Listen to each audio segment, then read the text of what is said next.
Hello hello, कैसे हो आप सभी स्टूडेंट्स? एकदम बढ़िया। तो मैं हितेश शर्मा स्वागत करता हूं आपके अपने ब्यूटीफुल से प्लेटफॉर्म LHS फिजिक्स पॉइंट में। आज हम 11th क्लास की फिजिक्स का जो चैप्टर नंबर 3 चल रहा था, सरल रेखा में गति, उसका लेक्चर नंबर 4 हम आपके लिए लाए हैं, जो कि आपको पता होगा चाल और वेग पर ही आधारित होगा, क्योंकि चाल और वेग का हमने पार्ट 1 हमने कंप्लीट कर लिया था, जिसमें मैंने आपको चाल के बारे में बताया था। ठीक है, अगर वेग का भी उसी में बता दें तो लेक्चर थोड़ा बड़ा हो जाता है, इसलिए वेग का आज हम अध्ययन करेंगे और औसत जो वेग है, औसत चाल है, उनसे रिलेटेड कुछ एक दो न्यूमेरिकल भी हम करेंगे। ठीक है, और जब मैं आपको वेग पढ़ाऊंगा तो साथ ही साथ मैं आपको तुलना भी कराता हुआ चलूंगा, किससे? चाल से। जिस प्रकार हमने दूरी विस्थापन पढ़े थे, जिनको दूरी विस्थापन समझ में आ गया उनको चाल और वेग आसानी से समझ में आ जाएंगी। ठीक है, दूरी और विस्थापन में हमने तुलना की थी साथ के साथ, तो यहां पर भी हम वही काम करेंगे। ठीक है, तो कॉपी पेन निकाल लीजिए, नोट्स बनाना स्टार्ट करते हैं। और हर लेक्चर के PDF नोट्स आपको डिस्क्रिप्शन में जो टेलीग्राम की लिंक है वहां पर मिल जाएंगे। ठीक है, तो आज का हमारा टॉपिक क्या है? वेग। पार्ट 2 चल रहा है लेक्चर नंबर 4 का। चलिए, तो आप सभी हेडिंग डालेंगे वेग।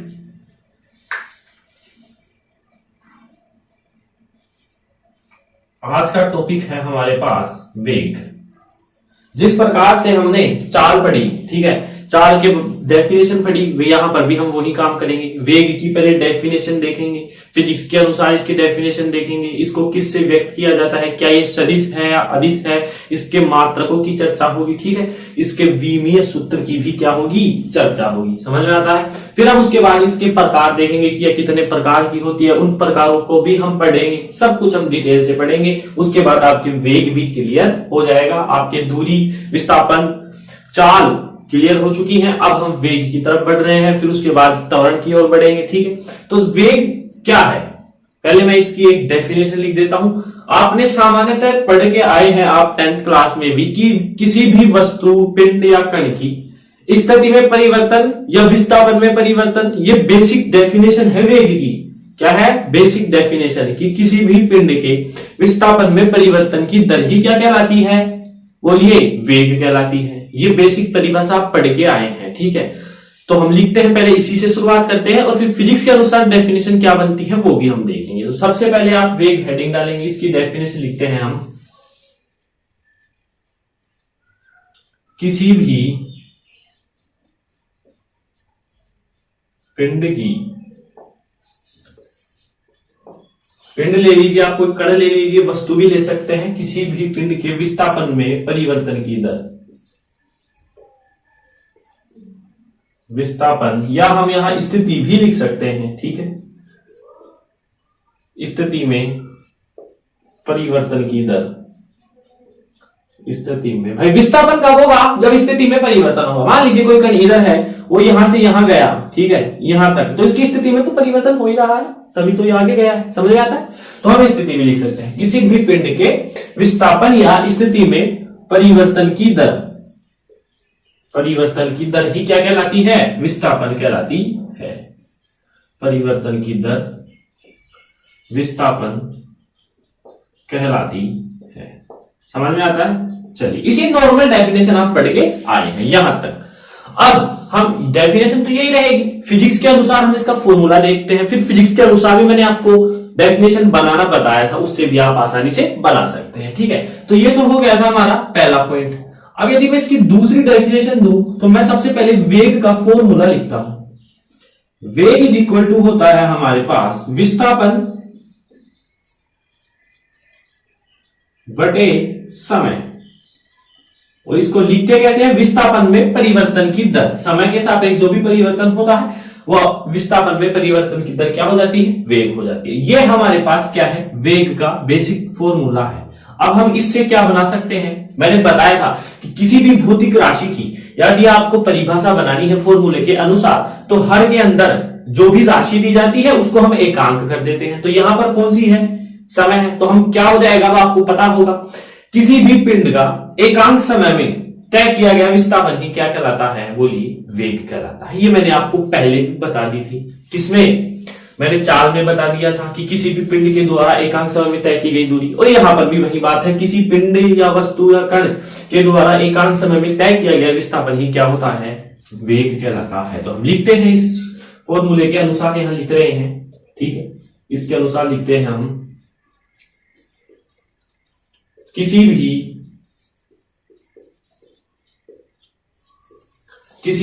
पिंड द्वारा एकांक समय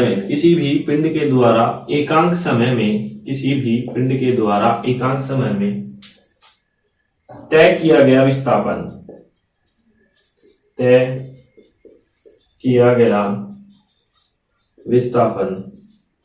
क्या कहलाता है? वेग कहलाता है। तो ये थी आपकी नॉर्मल सी डेफिनेशन। इसमें मैं उम्मीद करता हूं आपको कोई प्रॉब्लम नहीं होगी। ये तो आप पढ़ के आए हैं, जब से आप कि सिलेबस में छोटी क्लासों से फिजिक्स आती है ना, तो वेग तो आप पढ़ के आए हैं कि विस्थापन में परिवर्तन की दर या स्थिति में परिवर्तन की दर को ही क्या बोलते हैं? वेग बोलते हैं। यहां पर हमने ये बनाया है, जो कि मैंने आपको लास्ट लेक्चर में बनाना सिखा दिया था। चलिए अब इसका तीसरा पॉइंट पढ़ते हैं कि वेग को किससे व्यक्त करते हैं। वेग एक सदिश राशि है या अदिश राशि है, ये भी चेक करते हैं। तो हम लिखेंगे वेग एक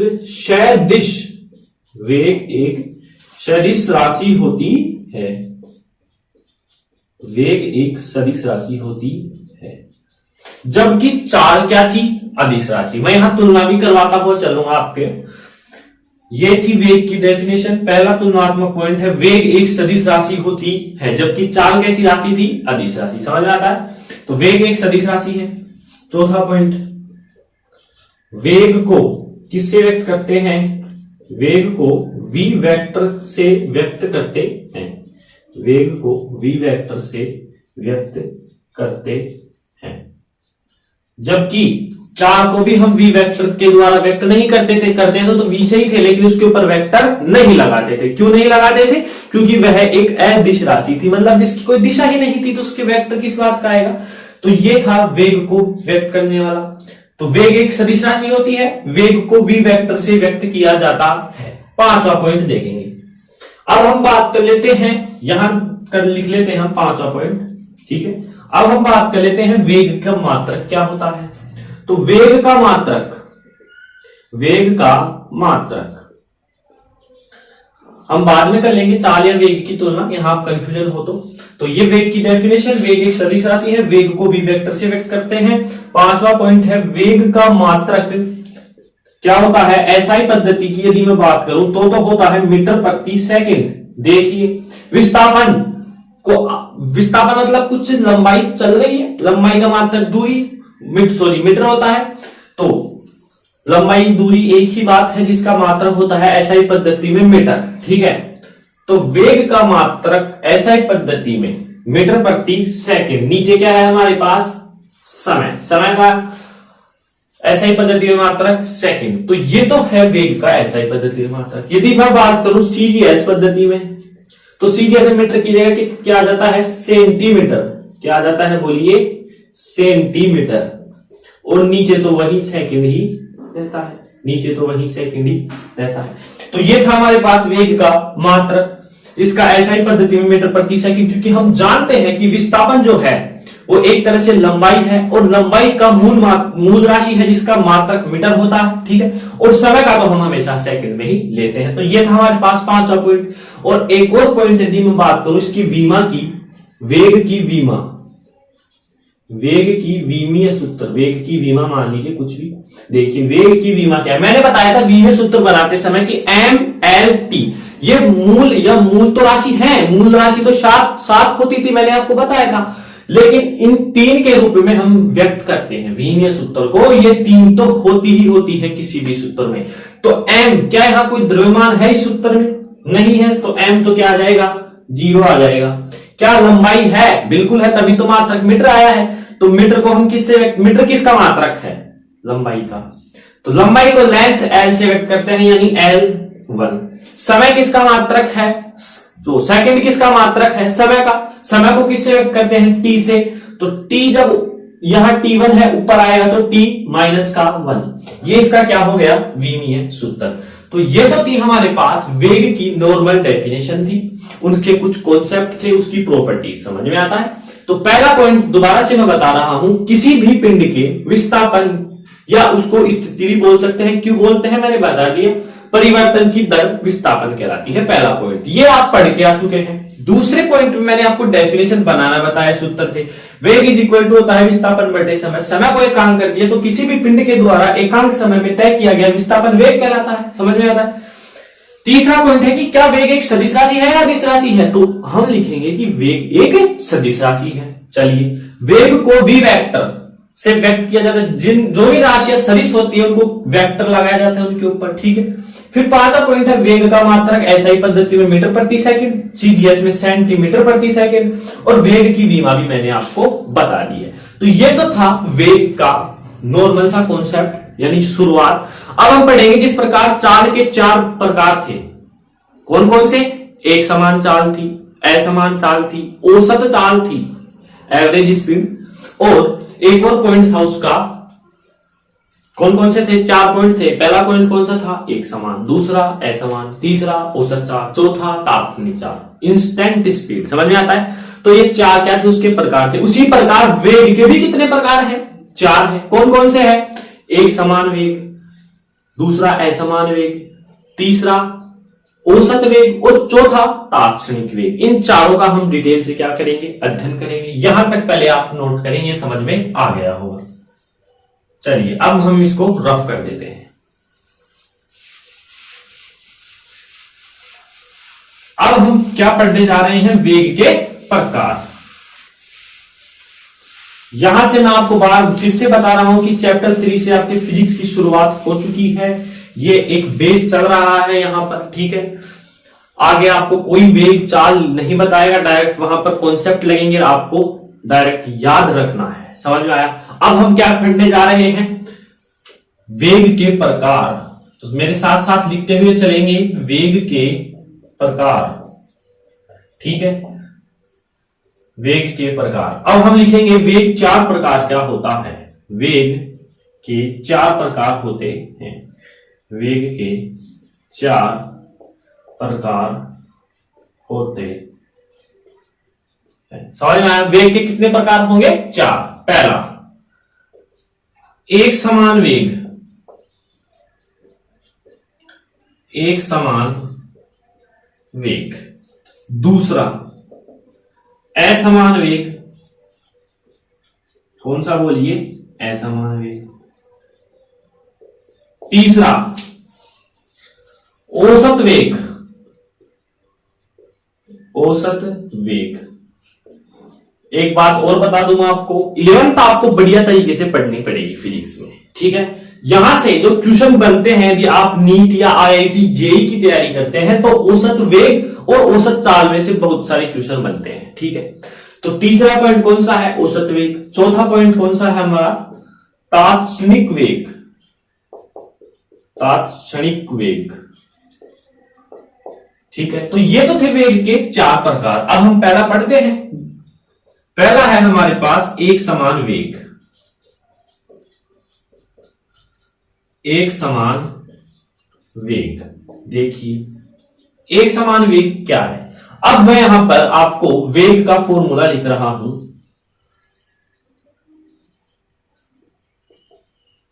विस्थापन को मैं मान लीजिए एस से दर्शा देता हूं, ठीक है। अब विस्थापन भी एक क्या थी? सदिश राशि थी, तो उसके ऊपर भी क्या लगेगा? वेक्टर, और ये क्या हो जाएगा? समय, ठीक है।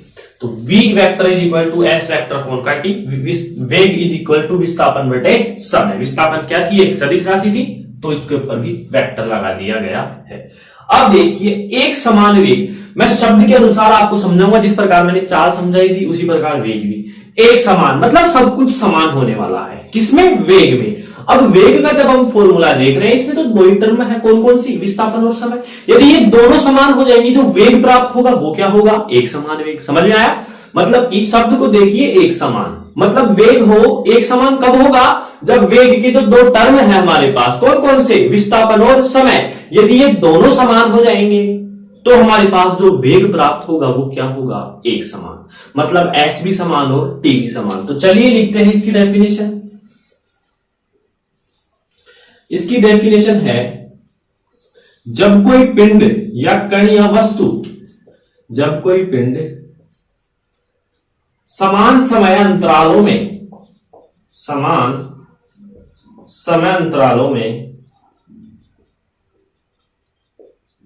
जब कोई पिंड समान समय अंतरालों में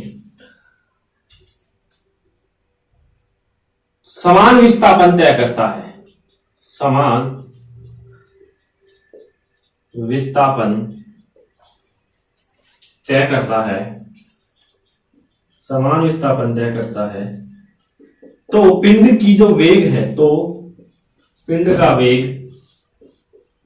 एक समान वेग कहलाता है। पिंड का वेग एक समान वेग कहलाता है। समझ में आया? जब कोई भी पिंड है समान समय अंतराल, मतलब जो समय होगा हमारे पास वो समान होगा, तो और यदि जो विस्थापन कर रहा है पिंड वो भी समान है, वो भी क्या है? समान है, तो पिंड का वेग एक समान वेग होगा। यदि मैं इसकी इंपोर्टेंट दूसरी डेफिनेशन दूं कि यदि एग्जाम में आ जाए तो आपको ये वाली डेफिनेशन तो लिखनी ही है, एक समान वेग, कोई भी किसी भी पिंड का वेग, ये डेफिनेशन तो आपको श्योर ही लिखनी है। किसी भी पिंड का वेग, किसी भी पिंड का वेग एक समान तभी होगा, याद रखेंगे, इंपोर्टेंट लाइन आ रही है, एक समान तभी होगा जब पिंड का विस्थापन और दिशा, विस्थापन सही है, विस्थापन और दिशा दोनों क्या रहेंगे? नियत रहेंगे। दोनों क्या रहेंगे? नियत रहेंगे। जब किसी भी पिंड का वेग एक समान तभी होगा जब पिंड का परिमाण व दिशा नियत होंगे, यानी एक समान होंगे। दिशा नियत होंगे, दिशा किस पिंड का परिमाण व दिशा नियत होंगी। समझ में आता है? किसी भी पिंड का वेग एक समान तभी होगा जब पिंड का परिमाण व दिशा नियत होगी। कैसे? अब आप समझेंगे इसको। मैं बोल रहा हूं कि कोई भी पिंड है वो एक समान वेग से कब तय करेगा? जब समान समय अंतरालों में समान विस्थापन तय करे। या दूसरी डेफिनेशन जो कि इंपोर्टेंट है वो क्या है? किसी भी पिंड का वेग एक समान तभी होगा जब पिंड का परिमाण विस्थापन का मैं परिमाण लिख रहा हूं, पिंड का जो परिमाण व दिशा नियत होंगी। देखिए मान लीजिए एग्जाम्पल है सरल रेखा में गति। क्या है? सरल रेखा में गति। सरल रेखा में गति। अब देखिए, आप कोई भी सरल रेखा है, मान लीजिए कोई सड़क है, इस पर आप चल रहे हैं, तो यहां से यहां तक आपको जाना है, आप एक ही दिशा में है और आपका परिमाण भी मान लीजिए आप बाइक से जा रहे हैं, किसी से भी जा रहे हैं, उसकी स्पीड मान लीजिए 40 किलोमीटर प्रति सेकंड है और वो एक सेकंड में कितना विस्थापन तय कर रही है वो बिल्कुल नियत है। ठीक है, उसका उसने जो दूरी तय कर रही है 1 सेकंड 2 सेकंड 3 सेकंड वो नियत है, और आपकी जो दिशा है वो भी नियत है, मतलब परिमाण भी नियत और दिशा भी नियत।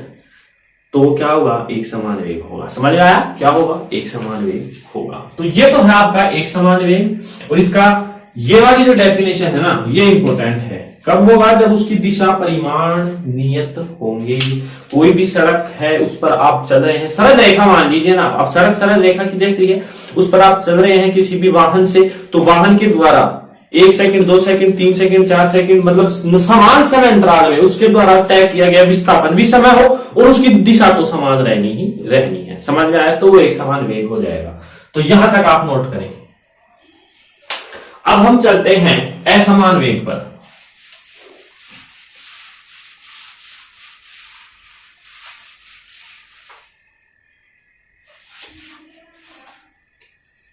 अगला पॉइंट है हमारा सेकंड, असमान वेग। अब असमान वेग क्या है? इस बार क्या होगा कि जो समय अंतराल है वो तो क्या रहेगा? आपका समान रहेगा। मतलब 1 सेकंड 2 सेकंड 3 सेकंड में समय अंतराल 1-1 सेकंड का है, समय अंतराल समान रहेगा, लेकिन पिंड के द्वारा जो विस्थापन तय करेगा ना पिंड, वो क्या रहेगा? भिन्न भिन्न रहेगा। तो लिखते हैं हम परिभाषा। जब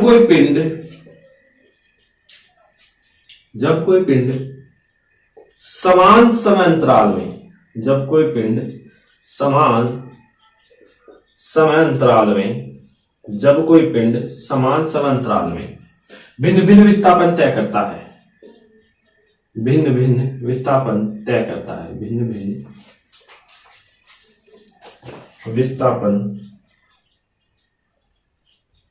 तय करता है, भिन्न भिन्न विस्थापन तय करता है, तो पिंड का जो वेग है, तो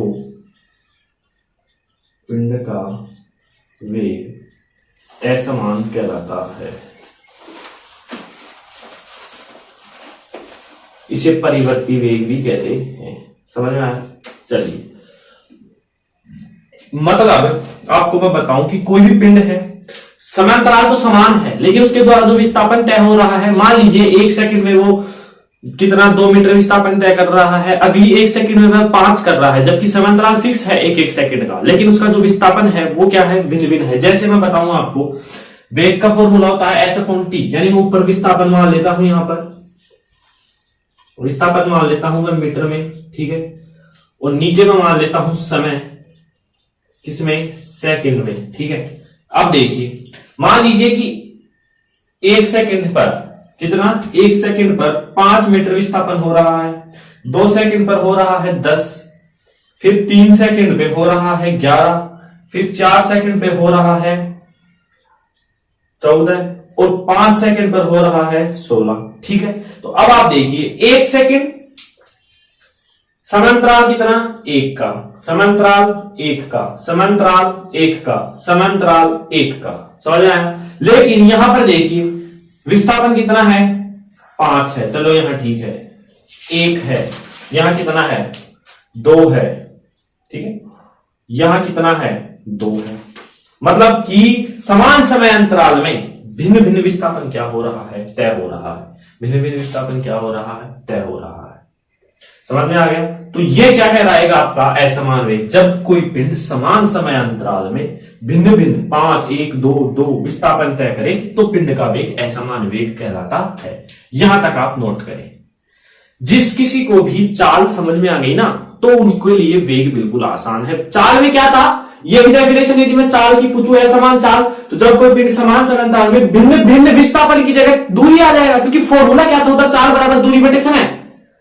समय तो यही है, लेकिन यहां विस्थापन आ गया। तो जब कोई पिंड समान समय अंतराल में भिन्न भिन्न दूरी, तो असमान चाल, भिन्न भिन्न विस्थापन, तो असमान वेग। बस अंतर इतना है, सीधा सा। चलिए इसको नोट करें।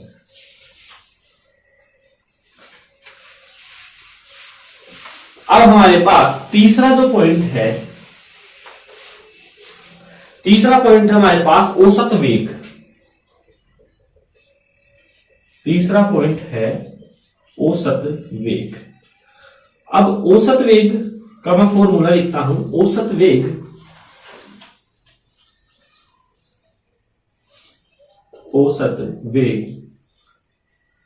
ये बार है। बार किसको बताता है, औसत को। v के ऊपर जो चिन्ह है वो बार है, किसको बता रहा है, औसत को। तो औसत वेग क्या हो जाएगा, पिंड के द्वारा तय किया गया कुल विस्थापन, पिंड के द्वारा तय किया गया कुल विस्थापन भाग लगा कुल समय। क्या लिखेंगे, औसत वेग किसी भी पिंड के द्वारा तय किया गया कुल विस्थापन तथा विस्थापन को तय करने में लगा कुल समय क्या कहलाता है, कुल समय के अनुपात को औसत वेग कहते हैं। यहां लिख लीजिए, विस्थापन को तय करने में लगा समय। समझ में आ गया। पिंड के, किसी भी पिंड के द्वारा तय किया गया कुल विस्थापन तथा विस्थापन को तय करने में, विस्थापन को तय करने में लगा कुल समय के अनुपात को क्या कहते हैं, औसत वेग कहते हैं। ये औसत वेग की डेफिनेशन है। इसको मैं एग्जांपल के थ्रू और बता देता हूं। माना कोई पिंड है मेरे पास, माना कोई पिंड है, वो t1 समय पर x1 वेक्टर लगा सकता हूं मैं, x1 वेक्टर विस्थापन तय करता है। t2 समय पर x2, t3 समय पर x3 और tn समय पर xn वेक्टर विस्थापन तय करता है। तो औसत वेग विस्थापन तय करता है, तो औसत वेग v बार क्या हो जाएगा, पिंड के द्वारा तय किया गया कुल विस्थापन x1 vector, x2 vector, x3 dot dot dot xn। तो लिख दीजिए x1 plus x2 plus x3 plus dot dot dot plus का xn, ये सभी इस पर क्या लगा देंगे, हम वेक्टर लगा देंगे। तथा विस्थापन को तय करने में लगा कुल समय t1 plus t2 plus t3 plus dot dot dot plus का tn।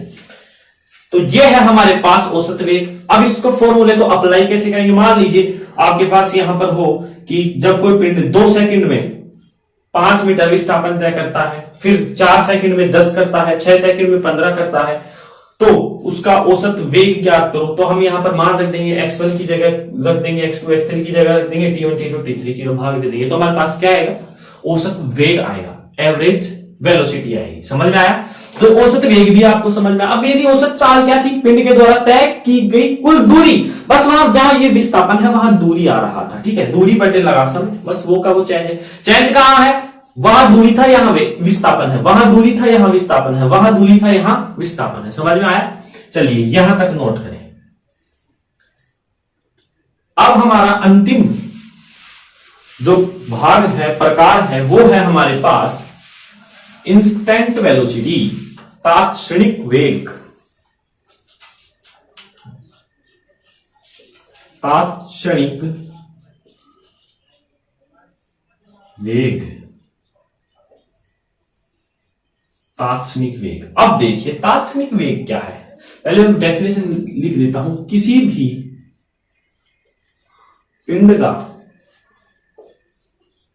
क्षण विशेष पर, क्षण विशेष का मतलब कोई समय विशेष पर वेग ही,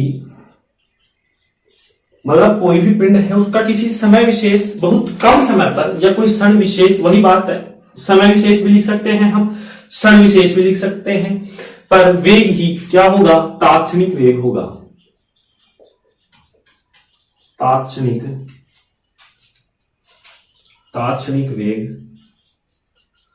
कहलाता है,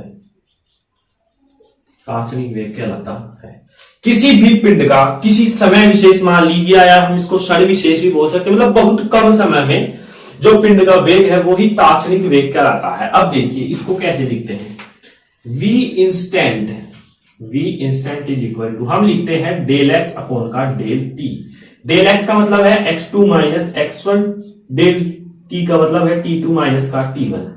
मान लीजिए यहां पर कोई बिंदु है मेरे पास A, ये है बिंदु B। A पर जो बिंदु है उसकी पोजीशन x1 है, इसकी x2 है, तो ये कितना हो जाएगा, डेल x, और मान लीजिए इस पर समय t1 t2 है, तो ये कितना हो जाएगा, डेल t। तो इस प्रकार से यदि, अब मैं यहां लिख रहा हूं, यदि समय अंतराल, यदि del to t tends to zero, sorry, यदि del t tends to zero, मतलब जो समय है बहुत अल्प है, समय क्या है, बहुत अल्प, लगभग जीरो के करीब है, तो पिंड के द्वारा विस्थापन भी लगभग जीरो के करीब होगा। समझ में आया, मतलब कि डेल टी बहुत कम है।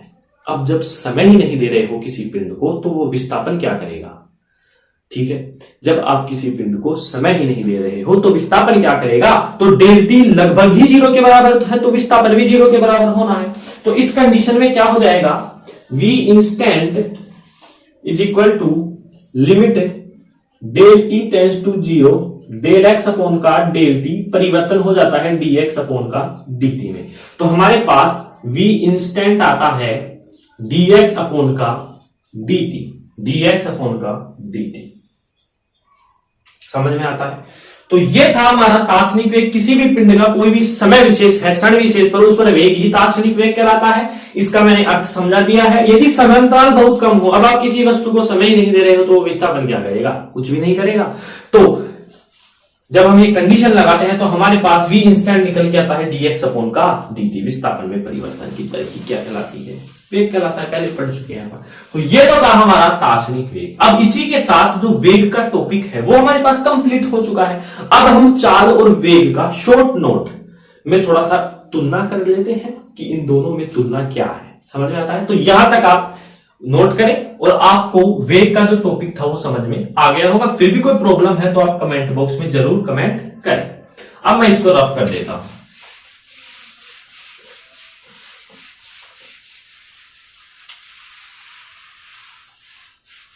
अब हम शॉर्ट नोट बहुत कम पॉइंटों में हम इसको हल करने का प्रयास करेंगे। तो ना देखिए, यहां पर आप लिखेंगे वेग, अब ये भी पढ़ा है आपने, जिसको v वेक्टर से शो करेंगे। यहां आप लिखेंगे चाल, जिसे v से प्रदर्शित करते हैं, ठीक है। देखिए पहला पॉइंट, वेग का सूत्र होता है विस्थापन बटे समय। चलिए, चाल का सूत्र होता है दूरी बटे समय, ठीक है। दूसरा पॉइंट, वेग सदिश राशि होती है, वेग सदिश राशि होती है। क्यों? क्योंकि विस्थापन भी एक सदिश राशि है। चाल अदिश राशि होती है, चाल अदिश राशि होती है। क्यों? क्योंकि दूरी भी एक अदिश राशि है। तो दो तुलना हो चुकी है। तीसरी, हाँ, एक तुलना इनमें सेम है कि इनका जो मात्रक है वो रहता है मीटर प्रति सेकंड, इसका भी जो मात्रक है वो रहता है मीटर प्रति सेकंड, और दोनों की विमाएं भी क्या रहती है, समान रहती है, ठीक है। वेग सदिश राशि होती है, चाल अदिश राशि होती है। वेग का मान शून्य, धनात्मक व ऋणात्मक हो सकता है, वह ऋणात्मक हो सकता है। क्यों हो सकता है, कोई बता सकता है? क्यों होगा? क्योंकि विस्थापन भी जीरो भी हो सकता है। मैंने बताया था विस्थापन वाले टॉपिक में धनात्मक भी हो सकता है और ऋणात्मक भी हो सकता है। तो जब विस्थापन जीरो होगा तो वेग जीरो होगा, जब विस्थापन पॉजिटिव होगा तो वेग पॉजिटिव होगा, और जब विस्थापन नेगेटिव होगा तो वेग भी नेगेटिव होगा। जबकि चाल हमेशा धनात्मक रहती है क्योंकि दूरी always positive, distance always positive. तो चाल हमेशा धनात्मक होती है, चाल हमेशा धनात्मक होती है, चाल हमेशा धनात्मक होती है, ठीक है। यदि मैं चौथे पॉइंट की बात करूं, यहां तक आपको क्लियर है, वेग विस्थापन बटे समय। अब देखिए, ये आपने 3 पॉइंट कर लिए। वेग को v वेक्टर के द्वारा प्रदर्शित करते हैं,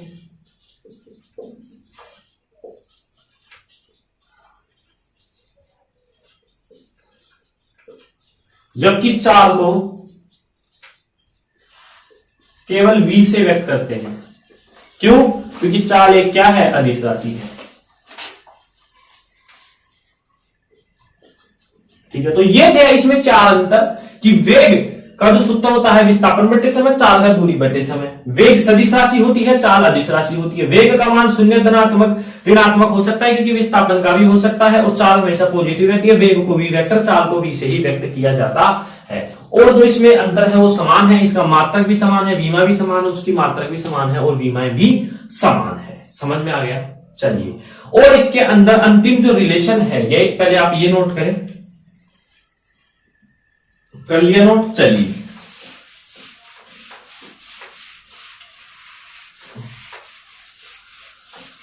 जिस प्रकार से हमारे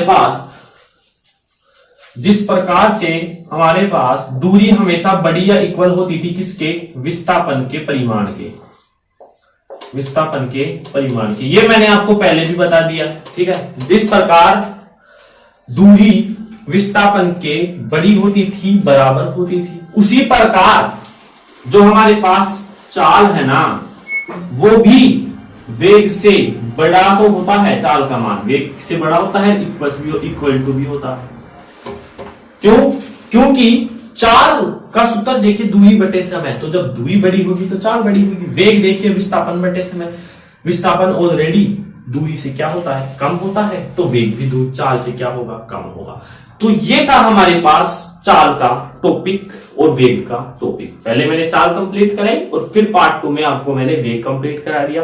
टोटल मिला के ये एक टॉपिक है चाल और वेग का। जिस प्रकार से विस्थापन और दूरी का एक टॉपिक था, उसी प्रकार चाल और वेग का ये जो टॉपिक है वो समाप्त होता है। अब इसके एक दो कुछ क्वेश्चन है वो भी देखेंगे हम। पहले आप यहां तक नोट करें, ठीक है। तो अब यहां से एक जेई में क्वेश्चन आया हुआ है कि चाल का जो मान है, मैंने बताया चाल वेग में से जरूर क्वेश्चन आता है, विशेषकर औसत चाल और औसत वेग। तो अभी अभी मैंने लिखाया आपको कि जो चाल है वो ग्रेटर देन इक्वल टू वेग है। तो कई बार रेशियो पूछ लेता है कि चाल अपॉन वेग का जो रेशियो है वो किसके बराबर होता है, किससे छोटा होता है, ठीक है। तो अब जब वेग को मैं इधर लाऊंगा तो उधर क्या बच जाएगा, एक बच जाएगा। तो ये है एक जेई का क्वेश्चन, ठीक है। चाल अपॉन वेग का रेशियो एक से छोटा और एक के बराबर होता है, ठीक है। तो कई बार ये एग्जाम में पूछ लिया जाता है कि चाल अपॉन वेग का रेशियो किस मान के बराबर होता है, तो आप बता देंगे कि एक के बराबर और एक से छोटा। तो यहां तक आप नोट करें, फिर हम क्वेश्चंस की ओर बढ़ते हैं। एक दो क्वेश्चन है इंपोर्टेंट। चलिए, तो मैं नोट रफ कर देता हूं इसको। एक क्वेश्चन है कि एक रमन नाम का लड़का है, ठीक है। रमन नाम का लड़का है जो 8 मीटर की डिस्टेंस कवर करता है 2 सेकंड में। 8 मीटर पूर्व की ओर 2 सेकंड में चलता है।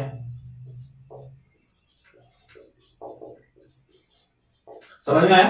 रमन नाम का कोई लड़का है, वो 8 मीटर चल रहा है, कितने सेकंड में, 2 सेकंड में चलता है। फिर वह किस दिशा में चल रहा है, पूर्व की ओर। वह पुनः पश्चिम की ओर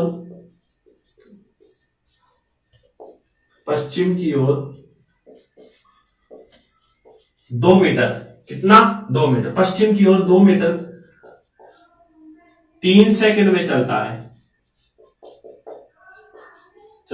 सबसे पहला हमें बताना है उसकी औसत चाल और दूसरा हमें बताना है उसका औसत वेग।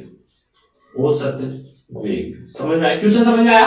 कोई रमन नाम का लड़का है, वो 8 मीटर पूर्व की ओर जा रहा है 2 सेकंड में और पुनः पश्चिम की ओर आता है, 2 मीटर चलता है पश्चिम दिशा में, और तो समय कितना लगता है उसको, 3 सेकंड। तो देखिए, सबसे पहले मैं बता रहा हूं औसत चाल, एवरेज स्पीड निकाल रहे हैं हम। अब मान लीजिए रमन यहां पर खड़ा है, ठीक है। रमन मान लीजिए ए पॉइंट पर है हमारे पास, और वो यहां से जा रहा है, पूरब की ओर चल रहा है। कितना मीटर चला है पूरब की ओर, 8 मीटर। कितना, 8 मीटर। टाइम कितना लगा इसको, 2 सेकंड, ठीक है। फिर वापस ये क्या है, पश्चिम, वापस ये पश्चिम की ओर आता है। तो पश्चिम की ओर आया तो कितने मीटर चला ये, 2 मीटर। समय यहां कितना था, 3 सेकंड का, ठीक है। तो हम जानते हैं कि औसत जो चाल है वो क्या होती है, औसत चाल कुल दूरी। अब कुल दूरी कितनी हो गई, 8 मीटर तो ये हो गई, ठीक है, और 2 मीटर ये और चल के आया, तो कितनी हो गई टोटल, 10। तो 10 मीटर तो क्या हो गई, कुल दूरी हो गई। कुल समय कितना हो गया, 2 सेकंड तो इसको जाने में लगा और 3 सेकंड इसको आने में, मतलब आने में थोड़ा धीरे धीरे आया। तो टोटल समय कितना हो गया, 5 सेकंड। तो इसका भाग दूंगा तो क्या हो जाएगा मेरे पास, 2 मीटर प्रति सेकंड। इसका क्या हो जाएगा आंसर। बिल्कुल बेसिक कॉन्सेप्ट समझाने का प्रयास कर रहा हूं आपको कि जब ये चल रहा है पूरब की ओर तो 8 मीटर चलता है 2 सेकंड में, और आता है तो 2 मीटर चलता है 3 सेकंड में। औसत चाल जानते हैं, कुल दूरी 8 2 10 और कुल समय 2 और 3 5 हो गया, तो 2 मीटर प्रति सेकंड आएगा। इसी प्रकार जो दूसरा था हमारे पास, क्या, औसत वेग। अब देखिए, इसमें अंतर समझाने का प्रयास कर रहा हूं मैं। औसत वेग क्या है, औसत वेग है हमारे पास विस्थापन बटे समय विस्थापन जानते हैं हम, प्रारंभिक और अंतिम बिंदु के मध्य की न्यूनतम लंबाई देखेंगे। यहां से ये गया 8 मीटर, ठीक है, यहां से ये गया 8 मीटर और वापस कितना चला 2, तो इसका विस्थापन कितना होगा 8 माइनस का 2, 6 मीटर। यह है विस्थापन और दूरी में अंतर, जो कि मैं समझाने का प्रयास कर रहा हूं न्यूमेरिकल की सहायता से। और जो समय है, कुल समय तो वही आएगा, कितना 3 और 2 5 सेकेंड। जब इसको हल करूंगा तो एक पॉइंट आ जाएगा मेरे पास 2 मीटर प्रति सेकंड। ये इसका क्या हो जाएगा आंसर, इसका औसत वेग का। ठीक है, समझ में आ गया। तो अंतर क्या है, मैं अंतर समझाना इसमें चाह रहा था, दूरी और विस्थापन में। दूरी में तो टोटल योग होगा और विस्थापन में हम उसकी प्रारंभिक और अंतिम स्थिति को चेक करेंगे। तो यहां तक आप नोट करें, ठीक है। तो कर दें, मिटा दें, चलिए। तो ये था इंटरेस्टिंग सा सवाल, कॉन्सेप्चुअल क्वेश्चन था एक, जो कि आपको समझ में आ गया है। और एक और क्वेश्चन है, बहुत ही बढ़िया क्वेश्चन, उसके फॉर्मूले बेस पर काफी क्वेश्चन पूछे जाते हैं। देखिए क्वेश्चन नंबर 2, एक व्यक्ति है, एक व्यक्ति ए से बी की तरफ, मतलब एक कोई बिंदु है, उससे बी की तरफ जा रहा है, बी की तरफ v1 स्पीड यानी v1 चाल से जाता है, तथा पुनः v2 स्पीड से, v2 स्पीड से b से a की ओर आता है। देखिए क्वेश्चन क्या है, एक व्यक्ति है मेरे पास, वो a से b की तरफ v1 स्पीड से जा रहा है और पुनः v2 स्पीड से आ रहा है b से a की तरफ जाने के लिए। तो उसकी चाल ज्ञात करो, उसकी चाल ज्ञात करो। समझ आया, मतलब कोई एक पॉइंट था, वहां से वो बी जा रहा है, बी पॉइंट तक, उसकी स्पीड है v1 और पुनः वह v2 स्पीड से आ रहा है b से a की ओर। तो इसका सॉल्यूशन देखिए, मैं चाल ज्ञात करनी है मेरे को। ये कोई a बिंदु है, यहां पर जा रहा है वो b तक, स्पीड कितनी है उसकी, v1 स्पीड है, ठीक है, v1 स्पीड है। वापस ये कहां से आ रहा है, वापस b से a की ओर आ रहा है, स्पीड कितनी है उसकी, v2 स्पीड है। अब चाल का फॉर्मूला देखिए, दूरी बटे, चाल का फॉर्मूला दूरी बटे समय, चाल का फॉर्मूला दूरी बटे समय। अब देखिए ना, तो मेरे पास, अब देखिए मान लीजिए मैं ये जो डिस्टेंस है इसको d मान लेता हूं मैं, कितनी d। तो मतलब कि जो यहां पर जो व्यक्ति खड़ा है ना अपने पास, ये जो है स्माइल करता हुआ प्यारा सा, ये जो व्यक्ति है वो a से b की ओर जा रहा है v1 स्पीड से, और डिस्टेंस कितनी d कवर कर रहा है पता नहीं है मेरे को, d मैं फॉर्मूला डेराइव करा रहा हूं यहां से, क्योंकि इस फॉर्मूले बेस पर काफी क्वेश्चन पूछे जाते हैं। ठीक है, इसको दोबारा देखिए एक बार।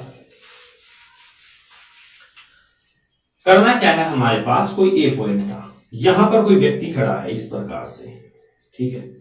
अब ये जो व्यक्ति है ये मनचला है, ये जाना चाहता है इस पॉइंट पर, बी पॉइंट पर, तो ये भाग कर गया कितनी स्पीड से, v1 स्पीड से, ठीक है। और इसकी डिस्टेंस मैंने मान ली d है, भाई कुछ तो डिस्टेंस होगी, अननोन हूं मैं, मेरे को पता नहीं है कि इसकी डिस्टेंस कितनी है। चलिए ये b तक पहुंच गया। अब इसके तो फिर से मन में आने लगे कि मैं तो वापस ही a पर जाऊंगा, ठीक है, आ जाऊं।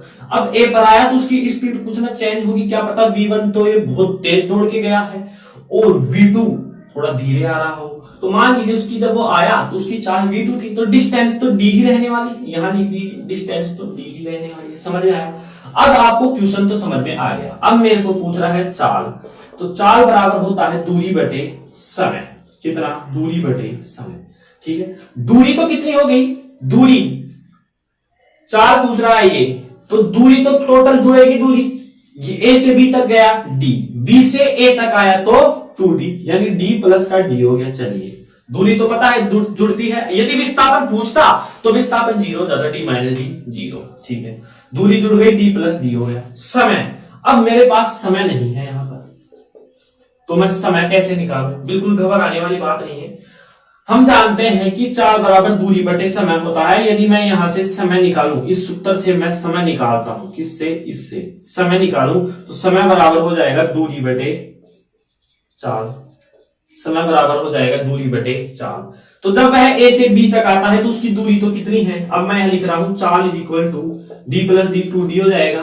जब वह ए से बी तक आता है, इस सूत्र को ध्यान रखेंगे, जब वह ए से बी तक आता है तो दूरी तो कितनी है उसकी, डी है अपोन का चाल कितनी है v1 है, ठीक है, प्लस जब वह बी से ए की तरफ गया दूरी कितनी है डी, चाल कितनी है v2, ठीक है, 2d। यहां से d कॉमन आ गया मेरे पास और ये हो गया 1 अपोन का v1 प्लस 1 अपोन का v2, d से d क्या कैंसिल हो गया। अब देखिए आगे देखिए इसको, यहां पर ऊपर क्या आ गया 2 आ गया, नीचे यदि मैं v1 और v2 क्या लू, एलसीएम लू, तो मेरे पास आ जाएगा v2 प्लस का v1 और मेरे पास फाइनली आंसर आ जाएगा चाल इज इक्वल टू, ये ऊपर चला जाएगा तो 2v1 v2 अपोन का v1 प्लस का v2, ये है हमारे पास शानदार सा एक फॉर्मूला आया है, ठीक है। दोबारा देखिए, कोई व्यक्ति था ए से बी की तरफ जा रहा है v1 स्पीड से, बी से ए की तरफ आ रहा है v2। अब हमारे को डिस्टेंस का पता नहीं है, मैंने रैंडमली मान ली इसका d है, ठीक है। तो चाल दूरी तो क्या होती है टोटल, तो 2d हो गई। अब समय मेरे को निकालना था, मैंने इस सूत्र से समय निकाला, तो a से b तक गया तो दूरी तो d थी, चाल v1 थी, b से a तक गया तो दूरी d थी, चाल v2 थी। इस फॉर्मूले से मेरे पास आ गया। अब मान लीजिए मैं आपको दूं क्वेश्चन कि a से b तक वह जा रहा है कितना, a से b तक जा रहा है वो 40 किलोमीटर पर हावर। अब इस फॉर्मूले बेस पर क्वेश्चन कैसे पूछा जाता है वो बता रहा हूं मैं। अब मान लीजिए ए से बी तक व्यक्ति गया 40 किलोमीटर पर हावर, 40 किलोमीटर पर हावर और वापस आ रहा है वो 60 किलोमीटर पर हावर, और आपको मैं बोल दूं कि औसत चाल चाहिए, तो आप सीधा बोलेंगे 50, सीधा तुक्का कहेंगे भाई 40 से जा रहा है 60 से आ रहा है, दूरी टोटल 100 गई, तो मतलब उसकी जो औसत चाल होगी वो 50 होनी है, ठीक है। नहीं 50 नहीं होगी। अब देखिए सूत्र से आंसर ये आता है क्वेश्चन जेईई नीट के अंदर इस प्रकार से चाल से रिलेटेड कि 40 किलोमीटर से गया 60 से आया, तो आप जल्दबाजी में क्या करेंगे 100 हो गया, तो मतलब इसकी जो औसत चाल है वो 50 आएगी। सिंपल सी बात है। नहीं जी नहीं, ऐसा नहीं होगा। इस सूत्र को याद रखेंगे। देखिए यदि सूत्र में मान रखें आप तो 2 गुना v1 का मान कितना है 40, v2 का मान कितना है 60 और v1 प्लस v2 यानी 40 प्लस का 60 100 हो गया। एक जीरो से एक जीरो कैंसिल, इस जीरो से ये जीरो, तो 6 चौका 24, 24 दूनू 48 किलोमीटर पर हावर। देखिए 50 से कम आ गया एवरेज। तो इस प्रकार से क्वेश्चन पूछे जाते हैं। अब ये क्वेश्चन बिल्कुल इजी था, लेकिन आप जल्दबाजी में क्या करते 50 करके आते आंसर, लेकिन 50 अपने को तो औसत निकालना है ना, और निकालते भी हम ऐसे ही हैं। लेकिन जब हम फॉर्मूले पर जाएंगे इसके, तो फॉर्मूले पर देखिए आप 48 किलोमीटर पर हावर आ रहा है। तो मजा आया दोनों क्वेश्चनों में, इंटरेस्टिंग क्वेश्चन थे दोनों ही अपने आप में, बहुत बढ़िया थे, जेईई में आए हुए क्वेश्चन है। चलिए, तो ये जो आज का लेक्चर था बड़ा ही इंटरेस्टिंग लेक्चर है, आपको समझ में आया होगा, टॉपिक के प्रति फील आई होगी। तो हमारा इंट्रोडक्शन, दूरी, विस्थापन, वेग, चाल हो चुकी है। कल के लेक्चर में हम पढ़ेंगे त्वरण, ठीक है, डिटेल से त्वरण के बारे में भी अध्ययन करेंगे, उसके भी कुछ बढ़िया बढ़िया इस टाइप के हम क्वेश्चन लेकर आएंगे, ठीक है। तो मिलते हैं एक नए लेक्चर के साथ, और आप 11th की जो क्लासेज हैं जितनी भी आप शेयर करें ज्यादा से ज्यादा 11th के स्टूडेंटों को, बिल्कुल जीरो से पढ़ाई हो रही है, ठीक है, और लगातार आप मेहनत करते रहें। तो मिलते हैं नए लेक्चर के साथ, नए जोश के साथ, तब तक के लिए आप पढ़ाई करते रहें। All the very very best.